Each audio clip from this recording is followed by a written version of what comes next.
But you know what? Not to cut you off, the thing is too is that I think a lot of people don't have a problem with Jesus. They just have a problem with the people that represent him. Right. The thing about it is just like if you go to a McDonald's and you see somebody that they're nasty or doing something with the food, it's not that you don't like McDonald's. I don't like that particular McDonald's because I've seen the people who worked there. Right. And so I think a lot of people don't want to come to church, and a lot of them are the millennials and just people or younger people in the generation because they've seen if that's what Jesus is about, I don't want no part of it. To make them feel unwelcome the moment they walk through the door. And the thing is, religion will push you completely away from God. But grace brings you closer. Religion pushes you away. And you think about it, if and I'm just stepping out on it. If I was the devil, I'd have been preached to kids as the devil is this spooky, scary thing, you know. So everybody got their eyes looking for something scary, and all the devil is just a positive, a negative conscience, you know, to where I can ease in the church and tell a pastor or a leader, hey, look at him, he think he's more than what he is, sit him down. That's it. You know what I'm saying? But being that it came to me, being that I feel like I've been hearing from God all the time, and now I'm hearing from my emotions, I forget that was the same whisper that Eve got in her ear when it was time to do something. That's right. You know what I'm saying? But we look at the devil coming in as somebody coming in demonic and spitting in the, you know, they go to the devil trying to break up the church. The devil don't do that no more. Because we recognized them then and we casted them out then. So now you're like, you know what? Y'all got rid of me that way. Now I know how to do it. You know what I'm saying? It's all it is a heart issue. You know, it's the scriptures basically say the heart is wicked. Who can trust it? You know what I'm saying?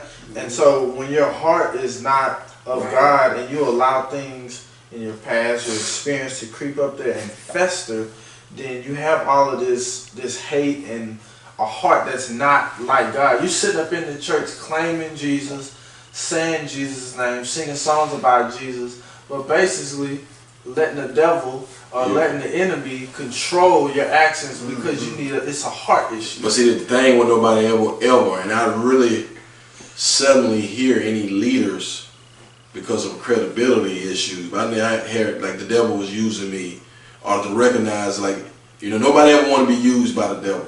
So nobody ever want to recognize the fact that the reason I've been doing this is because I've been listening to the devil tell me this. Now I would say, oh man, he's been utilized by the devil. You know, I lose my credibility.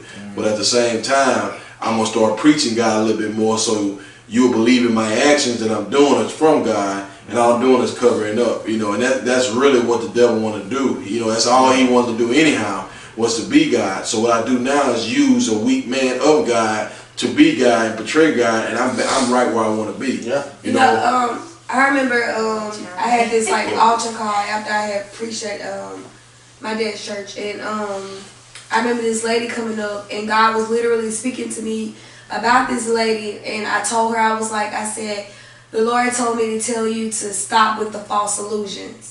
And she couldn't receive it because she know it was real. What you do is you come to church and you create false illusions in your mind of things of, I don't like her, she don't like me, she's saying this about me, when nobody really is saying about this. Your conscience or either the enemy, like you said, whispering thoughts in your mind. So you basically say everybody in the church is the devil, you hate everybody, but you're creating all these false illusions, and people don't want to be told the truth. That's fake. What you create in your mind is fake. I mean, the scripture talks about that the imaginations creating itself. You could be here at the altar call, you could be talking about Jesus, and something to pop your head like, where did that come from?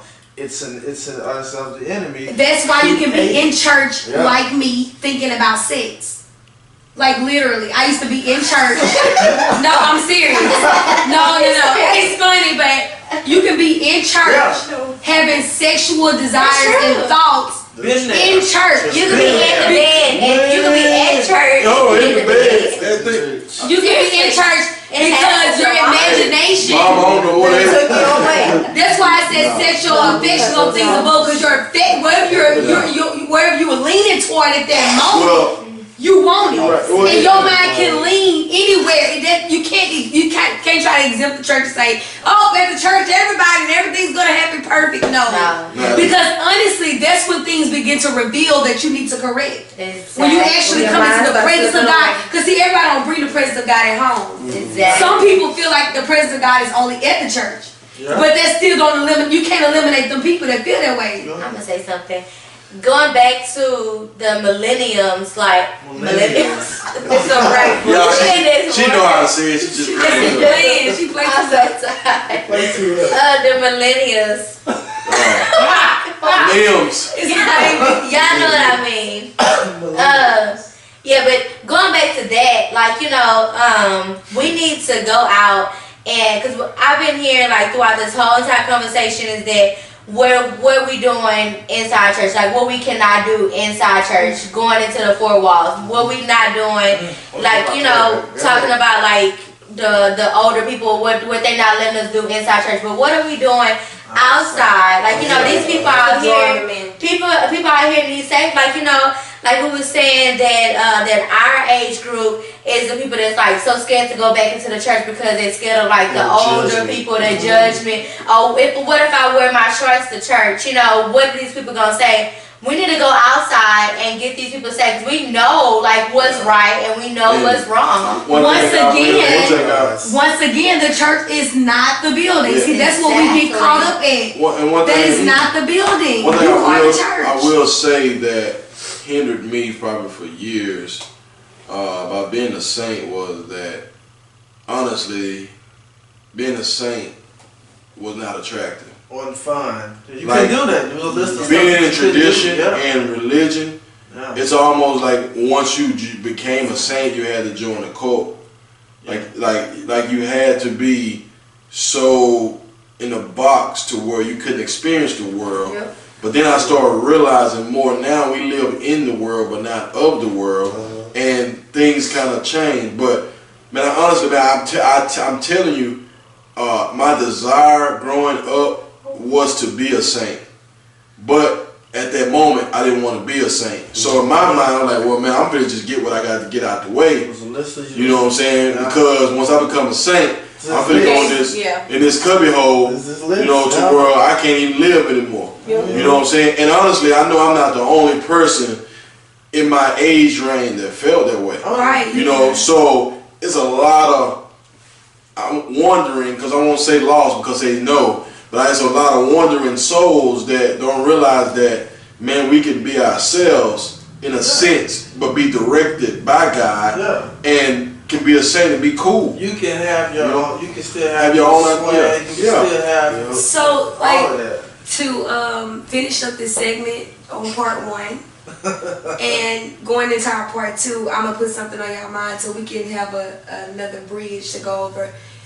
With you saying that, babe, basically when I was coming up with the church name and I was trying to figure out, Lord, like what you want this to be, and God was saying, you know, I was thinking about the different denominations, and God said, I didn't create that.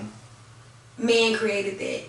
And he was like, I created church. I created a place where you could go and assemble together, but I didn't create those different denominations. So he said, do not put one on it. Because then too, that also says, I'm just a part of this, and this is how we do this over here, and y'all ain't more holier than we are because we do it this way. So that could be something that we talk about the next time, how all these different denominations were created. It worked, like I was doing a little study on it, and it was talking about how like people had a disagreement, just like us in this room, and you said you're gonna go your way, you're gonna go your way, you're gonna go your way, and I'm gonna go my way. Everybody felt like they left in the right way, and they didn't. That's how a lot of like the Assembly of God, they got mad at this one. So you said you're gonna go on your way, but the people that follow you feel like that's the Church of God. Y'all way is the holy way. But God said only my way is the right way. Everything else y'all created. Usher song is on my way too. So that'll be a good one right there to pick up. All right, guys. Until Thank next time. y'all. Until next time. Bye.